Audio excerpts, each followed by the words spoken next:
And speaking of expectations, the other program that's under pressure to win This one, to me, flips back more to the coach.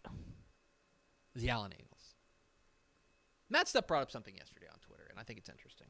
We were talking about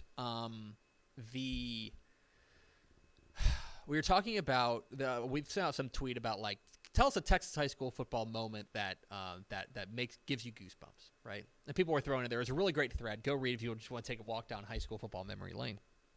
One guy said William Cole's 98-yard touchdown run against Garland to push Cedar Hill to the win over Garland to eventually take them to their first state championship.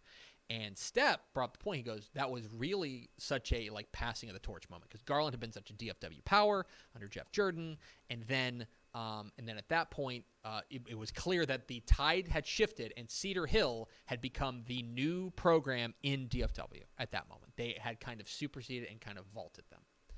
And the closest parallel we have to that, I think, is 2018 with the Duncanville semifinal win over Allen.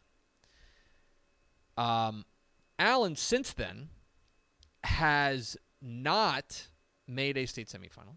Mm-mm. They, last year, in the first year under Coach Lee Wigginton, they fell to, what was the final record? Let me see. 12. 7-4. 7. Oh, God. Went 7-4 That was- last year. Yeah. It's a I don't know where I got disappointing 12 year. from. They got bounced in the first round of the playoffs, right? They lost to Louisville in the first round of the playoffs. In fact, they got routed by Louisville in the first round of the playoffs, right? It is not long ago that Allen was the big, bad wolf, not just in DFW, but in the state of Texas. Part of it was one dude, but they were a talent factory, and remember, they won a title in 2017 too.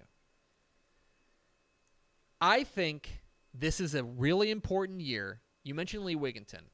I think he's a great coach. I think he's one of the best coaches out there. I think this is an important year for the program at Allen to establish itself as still on that short list of contenders in the DFW Metroplex.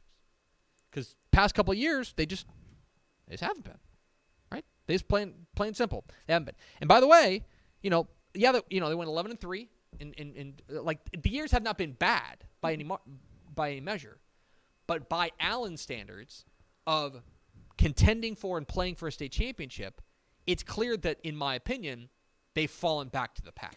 On top of the fact that the thing that really hurts there is when you start losing the consecutive streaks of stuff. You lose the district winning streak. You lose the streak of never losing at Eagle Stadium. Mm-hmm. When you start hearing those milestones start to fall, that's when it starts to really sink in. It's been 5 years since the last great Allen year, which was in 2018 when they lost in the semifinals to Duncanville. Mm-hmm. Yeah, It's been 5 years. We talk about how big they are, 7,000 students. But let's also not forget that having that big of school is not a guarantee of success. Mm-hmm. And I think that for Allen, this is a really important year to prove that they are more than just one of the bunch of good teams in DFW, that they are still an alpha within DFW. So I think this is a big year for the Allen Eagles. Those are 5 high school football programs I think are under pressure to win in 2023.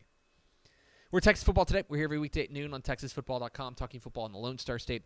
You can follow us on Twitter at DCTF. Like us on Facebook, Facebook.com/Dave Campbell's. Follow us on Instagram, Instagram.com/Dave Campbell's. And, of course, see us at TexasFootball.com. If you want this magazine, go to TexasFootball.com/subscribe. We'll mail it to you.